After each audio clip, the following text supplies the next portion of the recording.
जर आपल्याला हे नीट कळलं तर आपण फक्त स्वतःचं सद्भाग्य आहे हे समजायचं किंवा मला निमित्त केलं पाहिजे या कार्याचं ते माझं भाग्य असतं. असं छान कार्य चाललेलं आहे. 7 वर्ष झाले मी असं म्हणालो आणि दीर्घकाळ हे सुरू राहणार आहे कारण सद्गुरूंचा आशीर्वाद आहे. आपला संकल्प असतो तेव्हा आपल्याला काय फळ मिळतं ते आपल्या सर्वांच्या चेहऱ्याकडे बघून आणि माझ्या चेहऱ्याकडून तुम्हाला बघून समजत असेल. पण ह्या सद्गुरूंचा संकल्प असतो. ईश्वराचा संकल्प तर आपल्याला माहिती आहे, एकोहम बहुश्या. एका संकल्प मात्र संपूर्ण सृष्टी निर्माण झालेली आहे. त्याला आजकाल विज्ञान म्हणतात. एकोहम बहुश्या हा ईश्वराचा संकल्प आणि त्याच्या संकल्पाची ताकद आहे. आम्ही कर्म करून सुद्धा फळ मिळत नाही आणि त्यांनी फक्त संकल्प करून त्याला फळ मिळतं. असे श्री दत्तात्रय. त्याच्यानंतर त्यांच्या डाव्या बाजूला श्री नृसिंह सरस्वती स्वामी महाराज दत्तात्रयांचे प्रथम अवतार समजले जातात. आपला द्वितीय अवतार एकादशी वल्लभ दत्ताजी येतात. त्यांचं चित्र येथे नाही पण श्री नृसिंह सरस्वती स्वामी महाराज त्यांना माहिती असेल. वासुदेवानंद सरस्वती अलीकडच्या काळात झालेले महान संत अत्यंत प्रासादिक मंत्र गर्भ ज्यांच्या रचना आहेत ज्याच्याबद्दल आपल्याला आज आता संध्याकाळच्या कीर्तनात सगळं ऐकायला मिळणार आहेच. त्याच्यानंतर परमपूज्य सीताराम महाराज. आता उजव्या बाजूला जर आपण आलो तर नारायण महाराज, पुरुषोत्तम महाराज, श्रीराम महाराज. हे मी कशासाठी सांगतोय तर आपण म्हणजे मी इथे बसलो, मी मगाशी म्हणालो की मी आशीर्वचन मागण्यासाठी बसलेलो. तर ते कोणाकडे मागण्यासाठी बसलेलो आहे? ही जी सद्गुरू परंपरा आहे, आता ही या उत्सवाच्या निमित्ताने मी ही एक सद्गुरू परंपरा सांगितली. गोंदवलेकर महाराज असतील, गजानन महाराज असतील, कुठलेही तुम्ही संत घ्या, आपण ज्यांना खऱ्या अर्थाने संत म्हणतो, एक अखंड अक्षुण्ण परंपरा. आणि शास्त्र असं सांगतं की सर्व जीवांचा जो खरा गुरु आहे, जीवाचा गुरु शिव, असं शास्त्र सांगतं.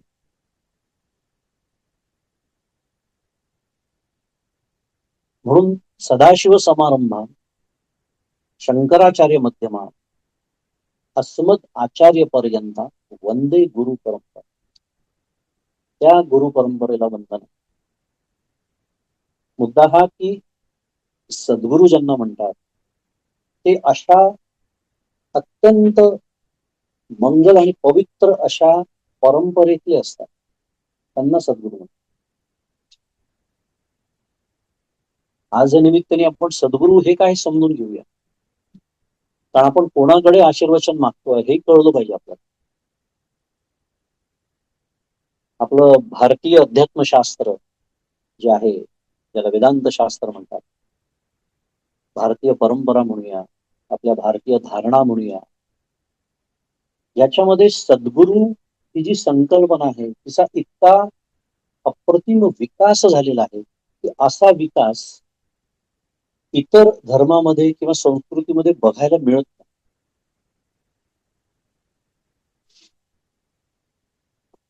तुलना करायची म्हणून नाही, मी जे बोलतोय ते तुम्ही निरीक्षण करून पहा, तुम्हाला ते पटतं का बघा. कारण इतर धर्मांमध्येही चांगल्याच गोष्टी सांगितलेल्या असतात, वाईट कोणीच सांगत नसतो. वाईट सांगतो त्याला धर्म म्हणताच येत, तो वेगळा विषय. काल आपण धर्म शब्दाची व्याख्या शिकलो.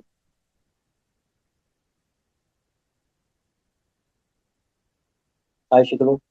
व्यष्टी, समष्टी, सृष्टी, परमेष्टी. यातला जो समतोल आहे, यातला जो सुसंवाद आहे, त्याला अनुसरून जे जीवन आहे त्याला म्हणायचं धर्मजीवन, त्याला म्हणायचं धर्म. त्याच्यासाठी जे नियम घालून दिले त्याला म्हणायचे धर्माचे नियम. त्यालाच मी म्हणालो ही जी धर्माची व्याख्या आहे याच्याबद्दल कोणालाच समस्या असता कामा नये, कोणालाच. मग तुमचा शुद्ध Marathi religion, what ever the religion you may belong, doesn't matter. मुद्दा एवढा सुरू होता माझा. की इतर धर्मांमध्ये नीतिमत्ता शास्त्र, आपण ज्याला मॉरल व्हॅल्यूज म्हणतो, एथिक्स म्हणतो, राजकारण शास्त्र, धर्मशास्त्र इथपर्यंतच ते मर्यादित आहे. पण सद्गुरू या संकल्पनेचं जे मांगल्य आहे, जे पावित्र्य आहे, त्या शब्दाच्या मागे ज्ञानाची जी खोली आहे, त्या शब्दाच्या मागे भक्तीची जी अमर्याद उंची भारतीय तत्वज्ञांनी गाठलेली आहे, ती जगात कुठेच बघायला मिळत.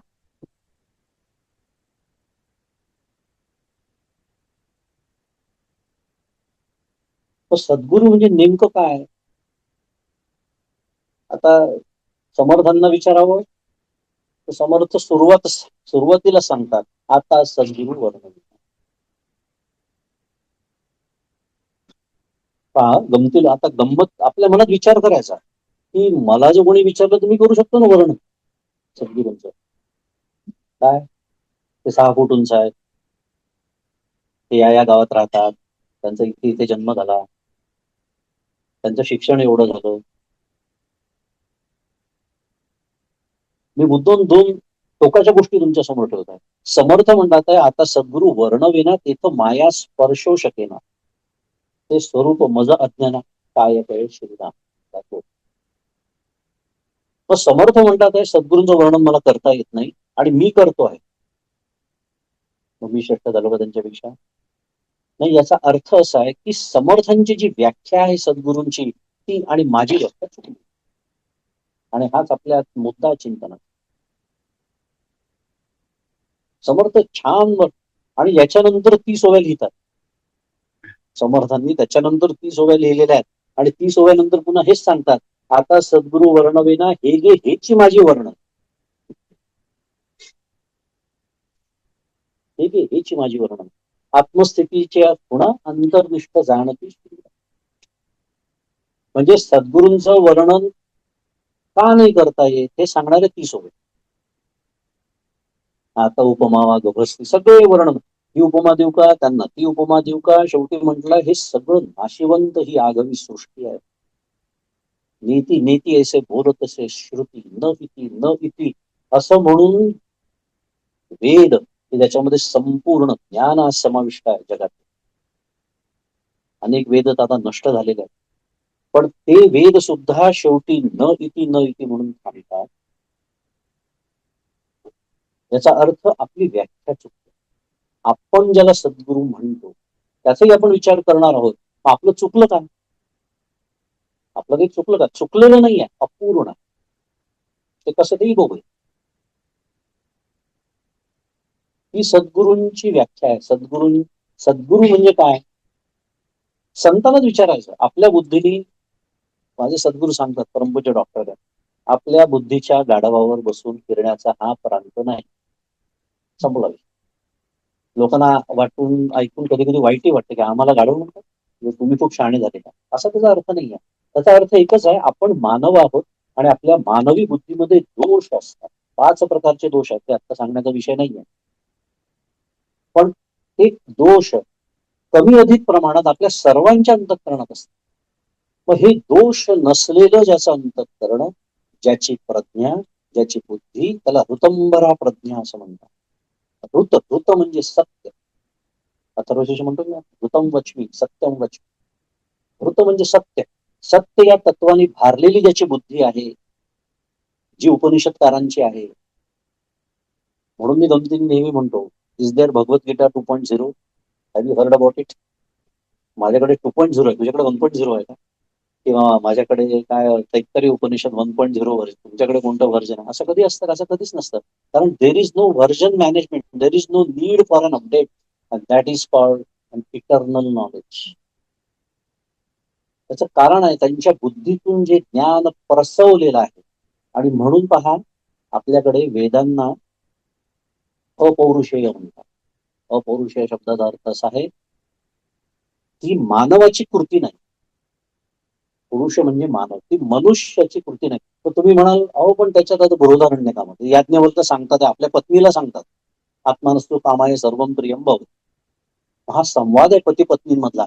मग तुम्ही असं कसं म्हणता? नाही, ते द्रष्टे आहे तसे, ते करते नाही. दोन शब्दांमध्ये फरक आहे. द्रष्टारम न तू करता. कारण ते ज्या तत्वाबद्दल बोलतात आहे त्याचा प्रत्यक्ष अनुभवच त्यांनी घेतलेला आहे आणि म्हणून त्यांच्या बुद्धीमध्ये हे मानवी दोष नाही आणि म्हणून तिथे कर्तृत्व भाव नाही, तिथे भोक्तृत्व भाव नाही आणि म्हणून तिथे व्हर्जन मॅनेजमेंट नाही. कारण त्यात चूकच नाही. व्हर्जन कधी काढावं लागतं? आधीच्या व्हर्जन मधल्या चुका भरून काढण्यासाठी पुढचं व्हर्जन येते की नाही. आपल्या सगळ्यांना माहिती आहे आयटीचे लोक होतात, तसं तिथे प्रकारच नाही.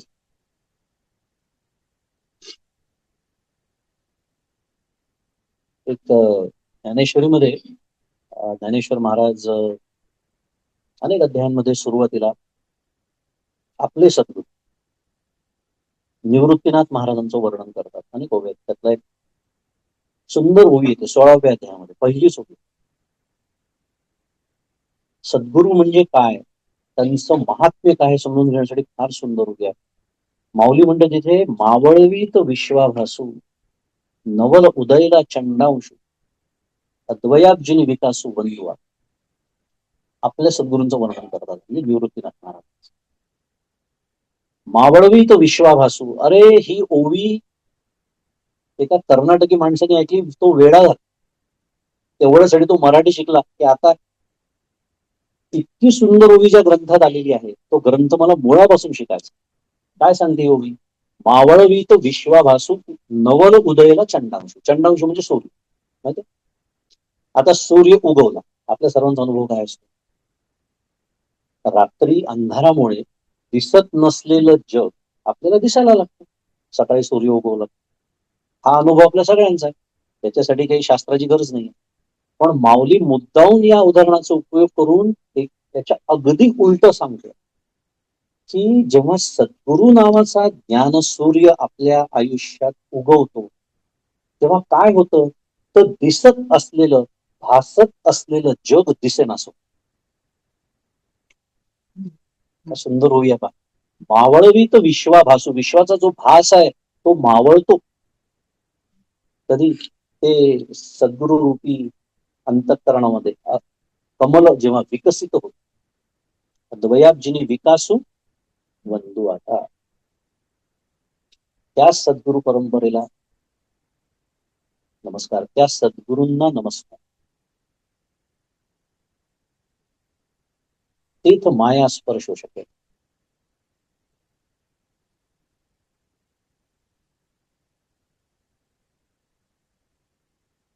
ग शब्द अंधकार, रू शब्द तन्निरोध, अंधकार निरोध, गुरु इत्य विधीयते, गुरुगीता.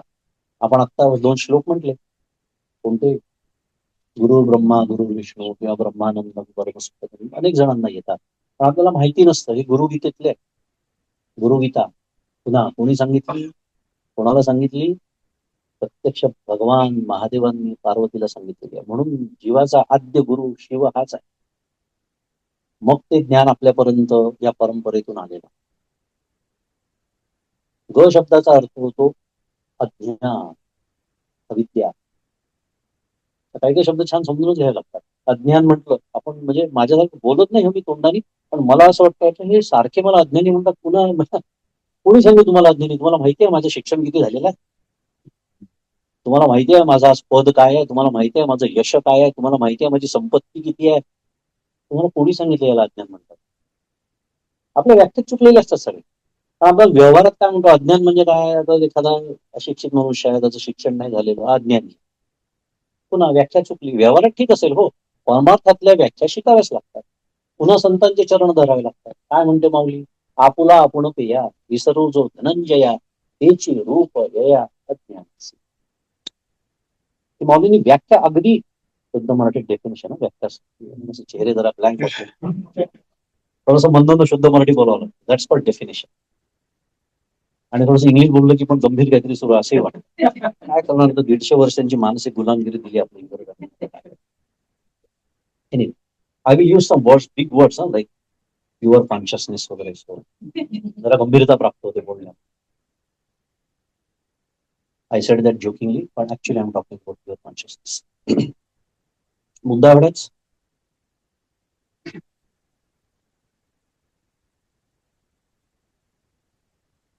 काय विषय सुरू झाला? अंधकार, अज्ञान. अज्ञानाची व्याख्या मी तुम्हाला सांगतो. आपुला आपण पेया जिसरू जो धनंजया. मुद्दा एवढा होता आपला की मी ज्याला अज्ञान समजतो व्यवहारामध्ये त्याला परमार्थात अज्ञान म्हणत नाही. विषय संपला. अज्ञानाची व्याख्याच केलेली आहे. काय? आपुला आपण पेया म्हणजे आपल्या सर्वांचं स्वरूप, आपल्या सर्वांच्या हृदयामध्ये परमेश्वर आहे की नाही हे आपण कधीतरी तर नक्कीच ऐकलंय की नाही, बाकी नसेल ऐकलं. भली मला तो श्लोक माहिती नसेल, ईश्वर सर्वभूतानाम उद्देश अर्जुन तिष्ठती भ्रामयन सर्वभूतानी मंत्रारूढानी मायया. हा भगवद्गीतेचा श्लोक नसेल मला पाठ, पण प्रत्येकाच्या हृदयात परमेश्वर आहे हे वाक्य आपण लहानपणापासून सुदैवाने आपण भारतीय म्हणून जन्माला आलेलो आहोत. तर शाळेमध्ये कधीतरी कानावर नक्कीच पडलेलं असतं. तर त्याचा अर्थ काय आहे? प्रत्येकाच्या हृदयामध्ये परमेश्वर आहे. अगदी वेदांत शास्त्राच्या भाषेत बोलायचं झालं तर अहम ब्रह्मास्मी, हे माझं स्वरूप आहे. ते आपल्या सर्वांचं स्वरूप आहे. आणि ते सोडून मला वाटायला लागतं हा देव मी आहे. ते सोडून मला वाटायला लागतं हे जग सत्य आहे. ते सत्य तत्व आहे आणि मला हे जगच सत्य वाटतं. आता मला सांगा, आहे की नाही? मिळत नाही. आहे की नाही? मिळत नाही. आहे. या व्याख्येप्रमाणे आणि ज्ञानेश्वर महाराजांच्या म्हणण्याप्रमाणे मी अज्ञानी आहे. मग ग शब्दाचा अर्थ अज्ञान असा होतो. रू शब्दाचा अर्थ त्याचं निवारण करणारा असा होतो. म्हणून गुरु या शब्दाचा अर्थ जो अज्ञानाचं निवारण करतो, जो हे भासमान असलेलं जे दृश्य जग आहे, मावळवीत विश्वावासू, ते मावळवून टाकतो. मग तुम्ही म्हणाल मावळून टाकतो म्हणजे काय? मग सद्गुरूंना आणि संतांना काही जग दिसत नाही का? दिसतं. मग त्यांना या जगात भेद दिसत नाही का? दिसतो ना. त्यांना भेद कळत नाही का? कळतो ना. अरे व्यवहारात गोंधळच उडाला असता. त्यांना जर हा पुरुष आहे, ही स्त्री आहे, हा भारतीय आहे, तो अभारतीय आहे, तो या गावाचा आहे, तो गावाचा, हे कळलं नसतं तर गोंधळच उडाला असता. मग फरक कुठे आहे त्यांच्यातून माझ्या दृष्टीकडे? मलाही हेच दिसतं, त्यांनाही तेच दिसतं. फरक एवढाच आहे, हे सत्य नाही हे त्यांनी जाणलं. बस. आणि मला हे सत्य वाटतं म्हणून मला ही आपली वाटते आणि हा मला परका वाटतो. म्हणून हा माझा मित्र वाटतो, तो माझा शत्रू वाटतो. मला याचं प्रेम आहे, त्याची आसक्ती आहे आणि त्याचा द्वेष आणि त्याचा मत्सर. हे जगत सत्यत्व बुद्धी ज्याला म्हणतात. देह सत्यत्व भ्रांती, जगत सत्यत्व भ्रांती वगैरे दोन्ही वेगळा विषय आहे तो. हे माझ्या बाबतीत सत्य असतं, त्यांच्या बाबतीत नसतं. आणि काय आहे? आपण सर्वसामान्यपणे गुरु शब्द वापरतो, पण तेही जाता जाता थोडंसं समजून घेऊया की गुरु अनेक असतात. उदाहरणार्थ आपल्याला शाळेमध्ये कोणीतरी भूगोल शिकवला, कोणीतरी गणित शिकवलं, कोणी हे शिकवलं, कोणी ते शिकवलं, तसे आपले गुरुच आहेत, वंदनीयच आहेत. आपण जातो दसऱ्याला, पूर्वीच्या वेळी आम्ही तरी जायचो, लहानपणी जायचो की नाही आपण सोनं द्यायला, नमस्कार करायला. छान, किती सुंदर पद्धत आहे बाप. पण ज्याच्या त्याच्याकडून आपल्याला ज्ञानप्राप्ती होते तो आपल्यासाठी वंदनीयच आहे. मग तो कोणी का असेल, ते माझे गुरु आहे. पण ते सद्गुरु नाही. म्हणजे मी काय सांगतोय तुम्हाला, सद्गुरू हे गुरुच असतात, पण गुरु हे सद्गुरू नसतात. म्हणून गुरु अनेक असतात, सद्गुरू एकच असतात. जो या अज्ञानाचं हरण करतो, माझ्या जीवनातल्या अज्ञानरूपी अविद्येचं अंधकारच, ते अज्ञानरूपी अंधकाराचं हरण करतो आणि ज्ञानाचा प्रकाश, त्याला म्हणायचं सद्गुरू. स्वामी विवेकानंद इथे जेव्हा अमेरिकेत आले होते, मी जी सुरुवात केली ना तुम्हाला, या भारतीय धारणा आहेत. आता अमेरिकन ऑडियन्स शुद्ध मराठी यांच्या सारखं बोलण्यामध्ये सद्गुरू सद्गुरू सद्गुरू रामकृष्ण परमहंसांचं नाव यायचं. तर लोकांनी त्यांना विचारलं, तुम्ही सारखं हे सद्गुरू सद्गुरू काय म्हणताय, काय प्रकरण आहे साध्या भाषेत, what is it all about? And they don't have those concepts. त्यांचा काही दोष नाही आहे त्याच्यामध्ये, ही संकल्पनाच नाही आहे त्यांच्यामध्ये सद्गुरू मी जसं म्हणा. तर ते स्वामी विवेकानंदांनी एका श्रोत्याने विचारलं, हे सद्गुरू काय प्रकार, can you please define this word or term for us. त्यांना समजेल अशा भाषेमध्ये, अतिशय सोप्या भाषेत, जे एका वाक्यात स्वामी विवेकानंदांनी उत्तर दिलेलं बघण्यासारखं आहे. जे कशाही पेक्षा लघु नाही त्याला गुरु असं. तिथे गुरु शब्द आहे, जे कशाही पेक्षा लघु नाही. कशाही पेक्षा लघु नाही म्हणजे कशाही पेक्षा छोट नाही. आता करा कल्पना, तुम्हाला सगळ्यात मोठी वस्तू कोणती माहिती आहे? आता पहा गंमतीला कशी सुरुवात आहे. हे लहान मुलं नाही आहेत, पण समजा एखादा अनग असतात का माझ्यासमोर, त्याला मी विचारतो अनग, ते अनग अजून नाही त्याच्यात थोडासा मोठा ओंकारला विचार, सगळ्यात मोठी वस्तू ते म्हणजे हत्ती सगळ्यात मोठा आहे की नाही? एखादा त्याच्यापेक्षा थोडा हुशार असतो, नाही नाही नाही डायनोसॉर माहिती आहे का किती मोठे होते, तुम्हाला पाहिले नाही पण वर्णन आहे त्याचं. मला काय म्हणायचं आहे, आपापल्या कल्पना असतात मोठं म्हणजे काय. आपण फार हुशार आहे. एखादा पृथ्वीपर्यंत उडी मारेल, एखादा सूर्य मला सांगेल, एखादा म्हणेल मिल्की वे गॅलेक्सी, आकाशगंगा, दुसरा म्हणेल तुम्हाला माहिती नाही अँड्रोमेडा त्याच्यापेक्षा मोठी आहे. There are trillions of galaxies, there are unlimited number of stars and planets in this universe. आपण मोठी उडी घेऊया हो, आपल्याला जे कळतं आज ह्या क्षणी तेवढी मोठी उडी घेऊया, क्वांटम लीप म्हणूया आपल्या भाषेत. किती मोठी उडी घेता येते आपल्याला?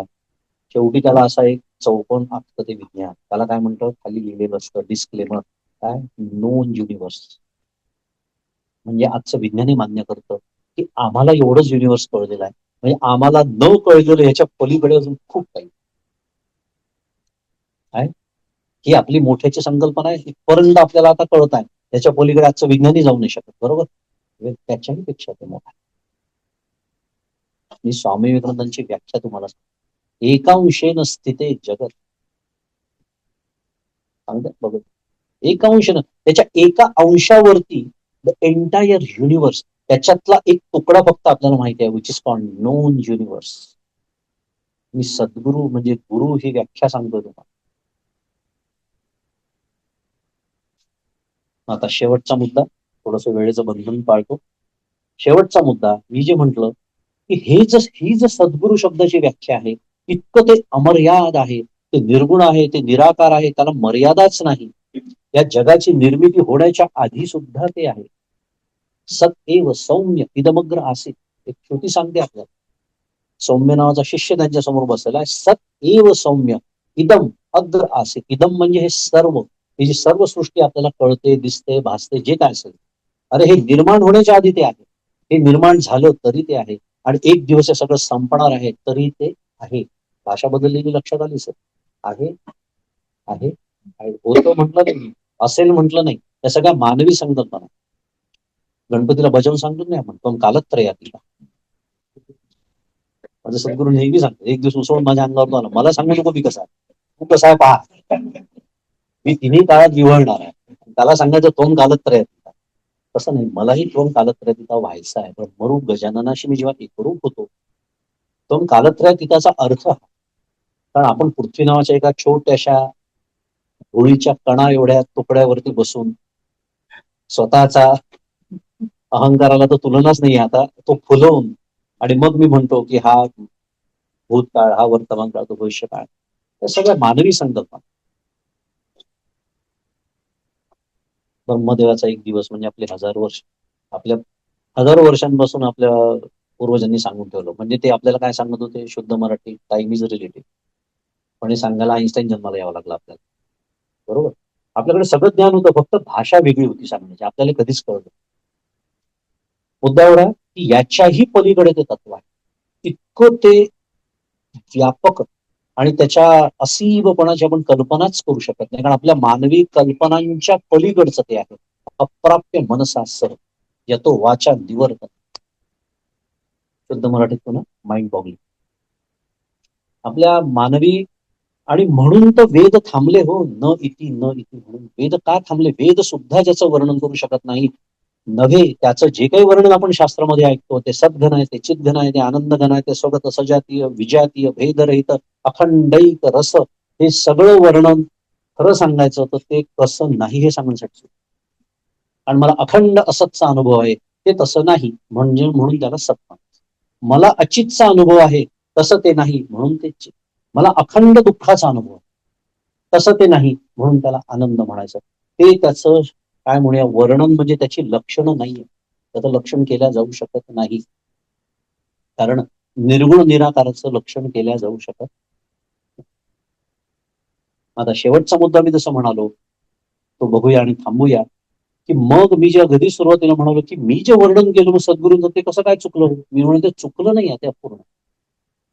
मी सद्गुरूंचं वर्णन जसं केलं मगाशी, ते काय 6 फूट उंच आहे, ते असे आहे, ते तसे आहे, या गावात जन्माला आले, किंवा आपण चरित्र वाचतो, बरोबर आहे.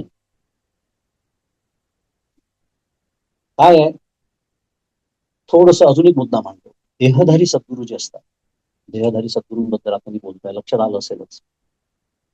विशेषतः आता देहधारी सद्गुरूंमध्ये पण 2 प्रकार करूया आपण बोलता बोलता या विषयाचा भाग म्हणून. एक जे आत्ता देहात आहेत आणि जे एकेकाळी देहधारी होते, पण आता या मरत्या लोकांमध्ये ते नाही, त्यांनी तो देह ठेवला असं म्हणतात, बरोबर. आपला मानवी स्वभाव आहे, काय स्वभाव आहे, आपल्याला देहधारी सद्गुरू लवकर समजतच नाही. त्याचं कारण आहे आपली त्यांच्याकडे बघण्याची स्थूल दृष्टी असते. म्हणजे कसं, सद्गुरू हे काय माझ्यासारखे तर दिसतात, मी झप्पा पायजामा घालतो ते झप्पा पायजामा घालतो, मी शर्ट पॅन्ट घालतो ते शर्ट पॅन्ट घालतो, माझ्याकडे आयफोन आहे त्यांच्याकडे आयफोन, मला भूक लागली मी जेवतो, त्यांना भूक लागली ते पण जेवतात, मला झोप आली मी झोपतो ते पण झोपतात. काय फरक आहे, देहाच्या बाबतीत काहीच फरक नाही, कारण त्यांचे देह तुझाही देह. पण त्याच सद्गुरूंचं वर्णन जर समर्थ ते तर माया स्पर्शो शकेन असं करत असतील तर पुन्हा माझं काहीतरी चुकतंय की. ते जोपर्यंत देहात आहे, कोंडोलीकर महाराज पिठलं भाकरी आवडत होती, म्हणजे पिठलं भाकरी खात होते, गजानन महाराजांना पण आवडत होती, म्हणजे ते खात होते. आज आपल्या समोर ते नाही आहेत सद्गुरू म्हणून, पण त्यांचं वर्णन आपण वाचतो. म्हणजे त्या काळी जे लोक असतील ज्यांनी त्यांना बघितलं, ते जर या स्थूल दृष्टीने पाहत असतील तर त्यांच्याबद्दल त्यांनी हाच विचार केला असेल. ही आपली समस्या आहे, आणि म्हणून ते जेव्हा देह ठेवतात ना आणि त्यांची समाधी मानल्या जाते, मग लाखो लोक लोटतात.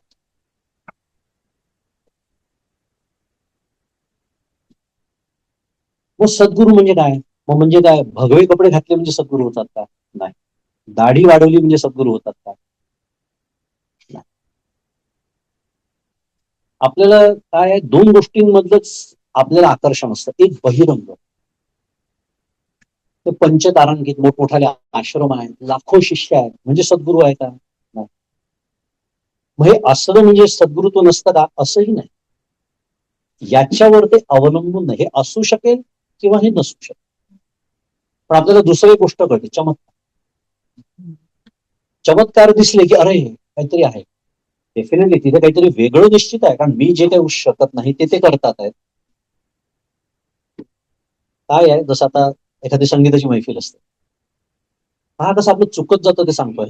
एखादा सुंदर गायक असतो, फार सुंदर गाणं सादर करतो, किंवा एखादा वादक असतो, एखादं वाद्य वाजवतो, आपण मनोमन त्याचं कौतुक करतो, कदाचित जाऊन त्याला म्हणतो पण खूप छान झाला आजचा कार्यक्रम वगैरे वगैरे.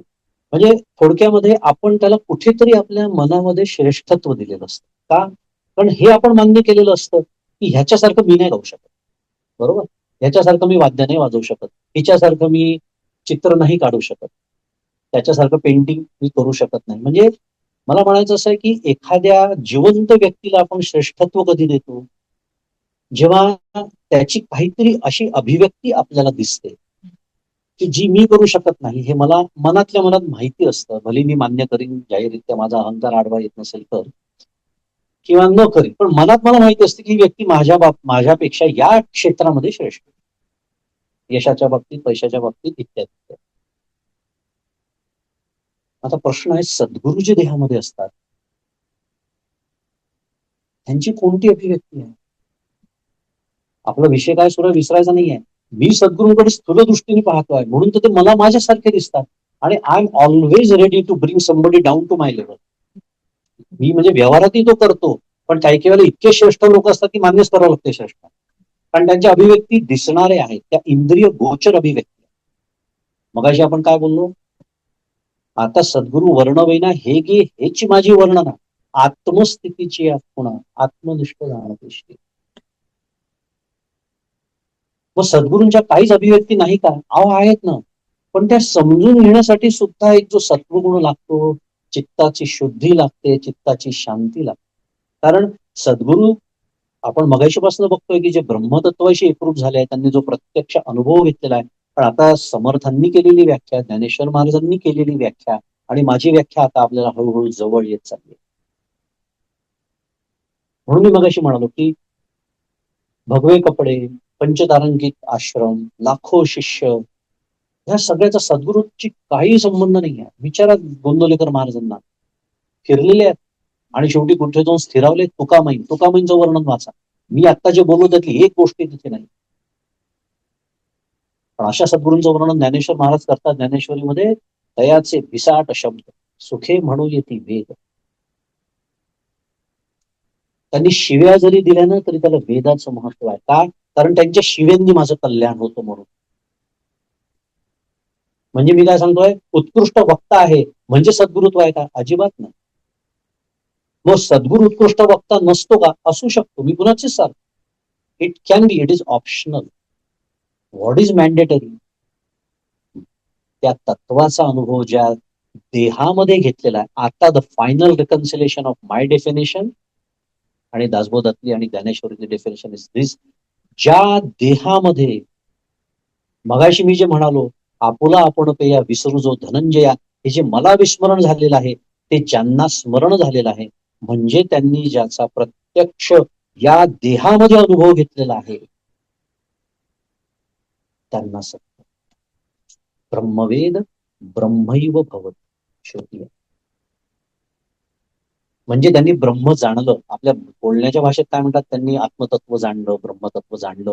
पण जाणणं म्हणजे आपण ज्याला पुन्हा व्यवहारात समजतो, पुन्हा चुकते व्याख्या. मी एखादी गोष्ट जाणली, एखादी गोष्ट मला कळली, ती गोष्ट माझ्याहून वेगळी असते. ब्रह्म तसं जाणलं जात नाही. ही श्रुती मला असं सांगते, ब्रह्मवेद ब्रह्मैव भवती, म्हणजे ज्यांनी ब्रह्म जाणलं ते ब्रह्मच होतात, ब्रह्मच होतात. देहाने ठीक आहे, देहाने त्यांचं, कारण देह हा प्रारब्धाधीन असतो, त्यांचा सुद्धा देह प्रारब्धाधीन असतो. पण तेथं माया स्पर्श शकेना कसं म्हणतात तो समर्थ? हा अंतःकरणाचा विषय सुरू. त्यांचा देह ते म्हातारे असतील, ते तरुण असतील, ते ते समर्थ रामदास स्वामींसारखे संसार सोडून गेलेले असतील, का ते एकनाथ महाराजांसारखे गर्भश्रीमंत असतील, या सगळ्याचा सद्गुरु तत्वाशी आणि सद्गुरुपणाशी संतत्वाशी काहीही संबंध नाही. देह त्यांचा जसा असायचा तसा असेल. मी जसं म्हणालो, स्त्री असतील, ते पुरुष असेल, ते म्हातारे असतील, ते तरुण असतील, ते श्रीमंत असतील, ते गरीब असतील, त्यांचा आश्रम असेल, त्यांचा आश्रम नसेल, ते झोपडीत राहत असतील, काहीच संबंध नाही या गोष्टी. ब्रह्मवेद ब्रह्मैव भवति. आणि असं ब्रह्मतत्व ज्यांनी जाणलेलं आहे,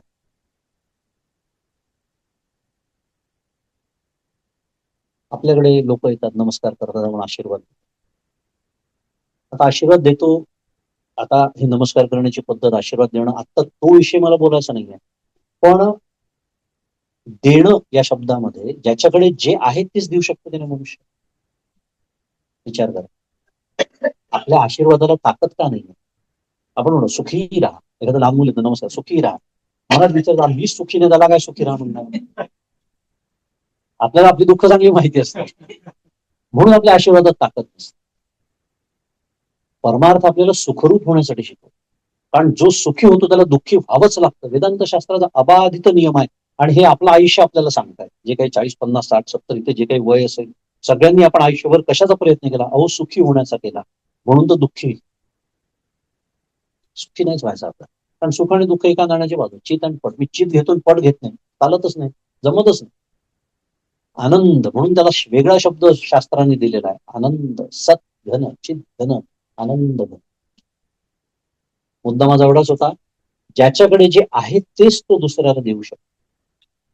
आणि सद्गुरूंनी त्या तत्वाचा अनुभव या देहामध्ये तो घेतला गेलेला असल्यामुळे, म्हणून त्यांच्या पायावरती डोकं ठेवतो.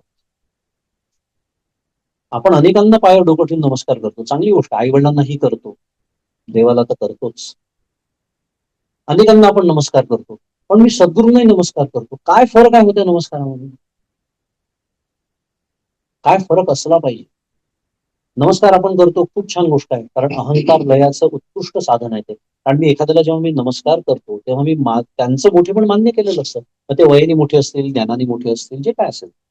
पण मी या सद्गुरूंना नमस्कार करतो ज्या क्षणी त्यांच्या पायावरती डोकं ठेवतो, त्या क्षणी हा भाव, ही धारणा जागृत असली पाहिजे हृदयामध्ये, या देहामध्ये त्या तत्वाचा अनुभव घेतला गेलेला. ब्रह्मवेद ब्रह्मैव भव. म्हणून त्यांना, कारण सद्गुरु हे तत्व निर्गुण निराकार आहे. ते या देहामध्ये सगुण साकार झालेलं आहे. आणि हे आपलं भाग्य आहे की देहातले सद्गुरूच असतील. तर नसतील तर आपल्याला फोटो आणि मूर्ती उपलब्ध असतेच, पण त्या फोटो आणि मूर्तीशी बोलणे इतकं माझं सामर्थ्य नसतं. म्हणून देहधारी सद्गुरूंचं तेही एक महात्म्य आहे की तिथे प्रश्न विचारता येतात, तिथे शंका समाधान करता येतं. त्यांनी दिलेल्या साधनं मला जमत नसेल, प्रगती होत नसेल, अडचणी येत असतील, हे सगळ्याच निराकरण करता येतं. हे देहातल्या सद्गुरूंचं महात्म्य. आणि ही एक वाक्यता आहे. मी ज्यांना सद्गुरू म्हणतो आणि मी त्यांच्या नेमका जे वर्णन करतो ते त्यांच्या देहाचंच वर्णन करतो, त्यांच्या परिस्थितीचं वर्णन करतो. म्हणून मी म्हणालो ते नाहीये का, ठीक आहे, ते त्यांच्या परिस्थितीचं वर्णन झालं, ते त्यांच्या देहाचं वर्णन झालं. पण सद्गुरू हे तत्व आहे. आणि हे तत्व अशी अनुभव घेतलेले जे सद्गुरू आणि सद्गुरूंचा सत्शिष्य, त्या दासबोधाच्या त्या समासामध्ये ज्याचं मी वर्णन केलं त्याच्यामध्ये समर्थ म्हणतात की त्याला परिसाची पण उपमा देता येत नाही. काय, कारण परिस काय करतं, लोखंडाचं सोनं करतं, पण त्याला दुसरं परिस निर्माण करता येतं का? मी इथे का बसलोय, का बसलो? एका परिसाने दुसरा परिस केला म्हणूनच बसलो ना. हे असे परिस जिथून आपण सुरुवात केली, आता उपक्रमापासून उपसंहारापर्यंत येऊया. म्हणून त्याला परिसाची पण उपमा देत आहेत, कारण सद्गुरू आपल्या योग्यतेचं करतात शिष्यात. एक छोटासा प्रसंग सांगतो घडलेला, आत्ताच नुकताच घडला म्हणून सांगतो. डॉक्टर काकांचे अनेक शिष्य ते बसले, त्यांना ऐकायला आवडेल. छोटासा होता, मी तो टिपला म्हणून सांगतो. आत्ता मुरगुडला गेलो होतो मी 3 आठवड्यांपूर्वी माझ्या सद्गुरूंचं दर्शन घ्यायला. पाद्यपूजा वगैरे झाली. असंच जसं आता नैवेद्य होता, प्रसाद मी तुम्हाला सगळ्यांना दिला, तसा मी तो नैवेद्य दाखवला आणि तिथं तो प्रसाद उचलला आणि मी सगळ्यांना वाटायला, काका म्हणजे इकडे म्हणत, काय मला दे म्हणे. तुम्हाला? कारण माझ्या मनात काय होतं, मी यांचं पूजन केलेलं आहे, माझे सद्गुरू आहेत हे, आणि मी आता प्रसाद सगळ्यांना वाटणार. ते म्हणाले, हो मग माझ्या सद्गुरूंचा प्रसाद आहे.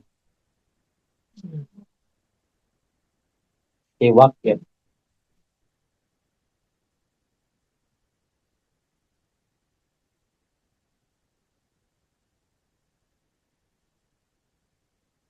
आयुष्याची शिकवण दिली. म्हणजे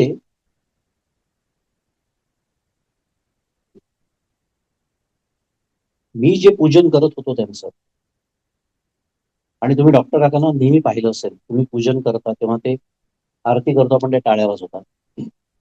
त्याचा अर्थ असा आहे, माझं पूजन सुरू आहे हा भावच नाहीये. हा भाव, त्यांच्या हृदयातला भाव काय आहे मग? अरे हे जे पूजन जे माझं करतात ना, ते मी माझ्या सद्गुरूंचं करतोय, हा भाव.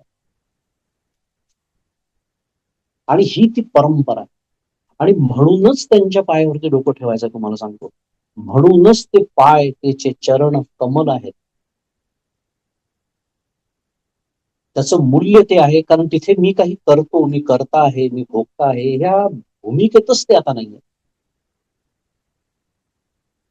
ते त्यांच्या सद्गुरूंना देतात. मग माझ्या मनात साधा विचार आला, त्यांचे सद्गुरू म्हणजे परमपूज्य खंडारकर महाराज आज ते नाहीयेत देहामध्ये, पण त्यांचं पूजन करताना त्यांनी काय, माझे सद्गुरू. मग आता जा, कुठपर्यंत जाता, शेवटी तुम्ही सदाशिव समारंभात किंवा नारायण समारंभात तिथपर्यंतच पोहोचणार आहे, त्याच्या पलीकडे कुठे जाणार आहे? ह्याला मी सुरुवातीला अखंड क्षुण्ण सद्गुरूंची परंपरा असं म्हणतो. म्हणून त्यांच्या पायावरती डोकं ठेवायचं, कारण हा तो देह आहे ज्या देहामध्ये त्या तत्वाचा अनुभव, प्रत्यक्ष अनुभव घेतला गेलेला. आज देहरूपाने प्रारब्धाने त्यांचा देह चालायचा तसा चालेल, ते आजारी असतील, ते औषध पाणी करत असतील, ते हॉस्पिटलमध्ये असतील, ते आयसीयूत असतील, नाहीतर ते अजून कुठे सिंहासनावर बसले असतील. त्याचा सद्गुरु तत्वाशी संबंध नाही. राजा जनक नेहमी उदाहरण देण्यात येतं, जीवनमुक्त राजा. राजा म्हटल्यानंतर किती राजवैभव असेल कल्पना करा. आपण आज कल्पनाही करू शकत नाही, कारण आपण राजच पाहिलेला नाही. आपल्याला जगातले श्रीमंत व्यक्तींचं फक्त पाहतो, ते तर काहीच नाही. आणि हे तर सगळे छत्रपती सम्राट, संपूर्ण पृथ्वीचं राज्य असलेले, पण जीवनमुक्त. म्हणजे गरिबीचा आणि जीवनमुक्तीचा पुन्हा काहीही संबंध नाही. राजा जनक. आणि इकडे आमचे तुकाराम महाराज, आम्ही सदैव सोडके तो चोरा आम्हा धाके, इतकी गरिबी, पण तरीही तेही जीवनमुक्त. मुद्दा एवढाच, त्या देहामध्ये त्या तत्वाचा अनुभव घेतला गेलेला आहे आणि ते जे तत्व आहे ते निर्गुण निराकार आहे. त्याला नमस्कार नाही न हो करताय. मग ते जर देहात नसतील तर त्यांचं स्वरूप म्हणून त्यांच्या पादुका आहेत, आणि ते जर देहात असतील तर भाग्यवान आहात तुम्ही त्यांच्या चरणावर तुम्हाला डोकं ठेवता.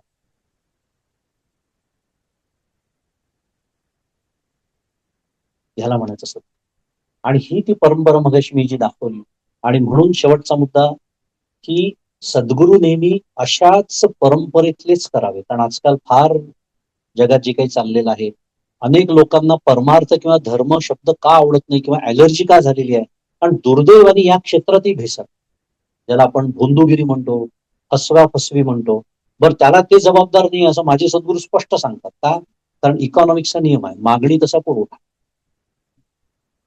मला पाहिजे असतं, मला पुत्रप्राप्ती व्हावी, मला वाटतं माझ्या मुलीचं लग्न व्हावं, मला वाटतं माझ्या मुलाला चांगल्या कॉलेजमध्ये ऍडमिशन मिळावी, मला वाटतं माझी मुलं सुधरावी, मग मी कोणाचा तरी पाय धरतो. कोणीतरी असतो, त्याला त्याच्या लक्षात येतो there is a demand, let supply. आणि अशा लोकांच्या घरासमोर डॉक्टर काका म्हणतात मर्सिडीज उभ्या राहतात, आणि जो वेदांत सांगतो बैलगाडी पण उभी राहते. कारण तो पहिल्याच दिवशी सांगतो, बाबा रे, प्रपंच म्हणजे प्रारब्ध बदलण्यासाठी परमार्थ नाही, असं सांगण्याच्या समोर कोण कशाला उभं राहील. कारण 99% 90% लोक सकामच भक्ती करतात, त्यांना काहीतरी हवं असतं या संसारात. आणि मावळवी तो विश्वाभासूवाले ते खरे सद्गुरू असतात, ते जे खरं आहे ते सांगतात. त्यामुळे आपल्याला जर सद्गुरू प्राप्ती जर झाली असेल, किंवा सद्गुरू प्राप्ती तेव्हाच होते जेव्हा ईश कृपा. आता आपल्याकडे वेळ नाही आहे, पण जाता जाता एकच फक्त आता विषय निघाला, ईश्वराचं नाव मी घेतलं म्हणून तेवढा 1-2 मिनिटात मुद्दा सांगतो आणि थांबतो. या जगाची निर्मिती यांनी केली ईश्वराने, आपल्या सगळ्यांना माहिती आहे. हे जग कोणी निर्माण केलं, इतकं जे अगदी शिस्तबद्ध पद्धतीने चाललं आहे. गुरुत्वाकर्षण नावाची शक्ती आहे. For example, the science today explains the gravitational force, right. बरंच त्याच्याबद्दल आता संशोधन झालेलं आहे. It travels with the speed of light, etcetera etcetera. But can science explain how the gravitational force come into existence? Can science explain what happens within the black hole?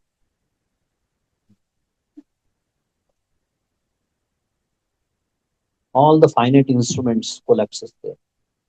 मुद्दा माझा एवढाच होता की इतकी जी शिस्तबद्धता, इतकी जी नियमबद्धता जगामध्ये आहे, both at the quantum level, subatomic level आणि at the galaxy level also.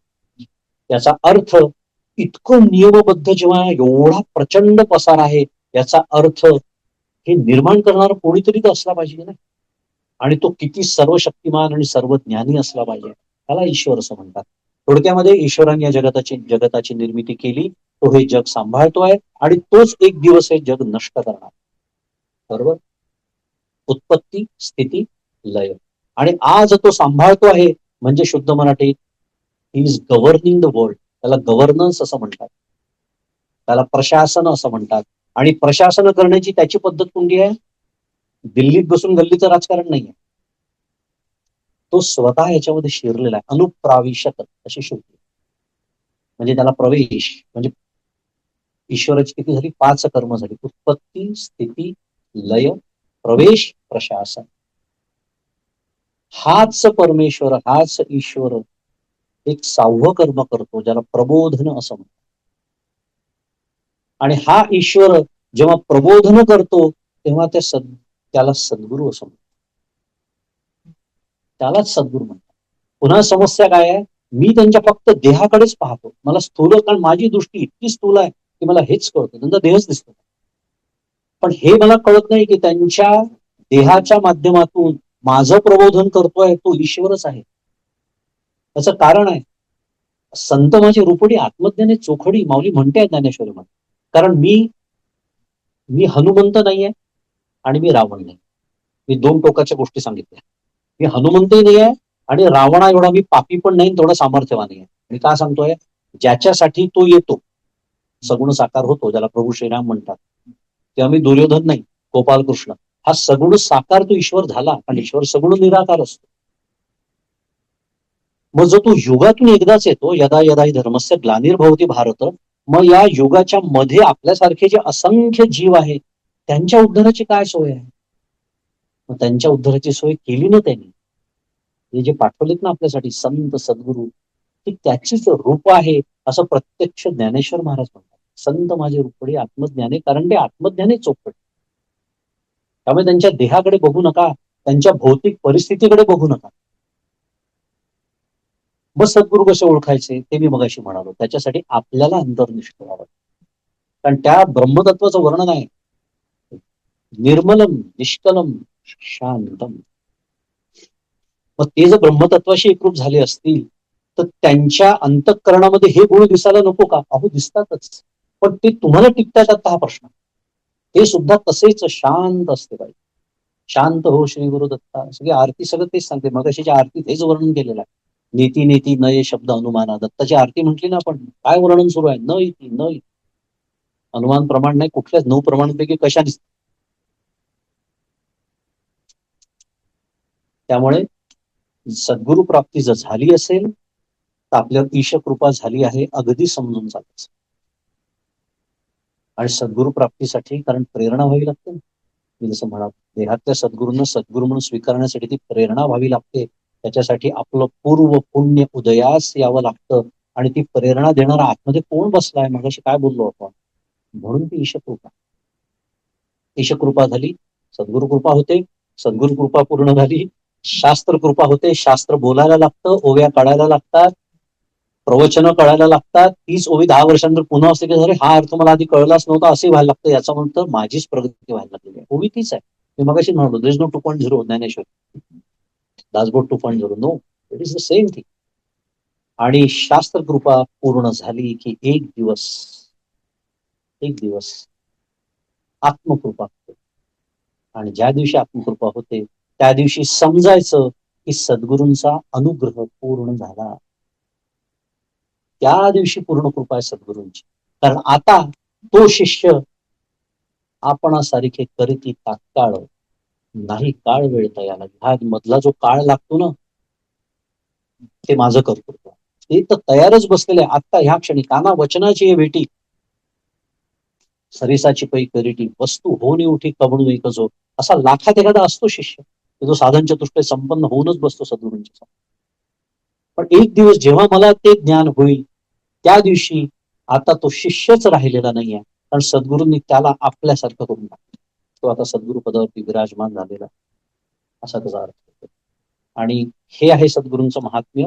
आणि ही आहे माझी व्याख्या आणि शास्त्राची व्याख्या. किंवा समर्थ का म्हणतात की आता सद्गुरू वर्णविना तेथ माया स्पर्शो शकेना, याचा आपण एकवाक्यता केली. आणि मी मगाशी म्हणालो की माझे सद्गुरू ते त्यांचे सद्गुरू ते त्यांचे सद्गुरू, अशी परंपरा असते. असे परंपरेतले सद्गुरू नेहमी करावे. मला वाटतं सद्गुरू संकल्पना छान समजली असावी. तर एवढं बोलतो आणि आजचं हे चिंतन माझ्या सद्गुरूंच्या चरणी अर्पण करतो. श्री सद्गुरुनाथ जय जय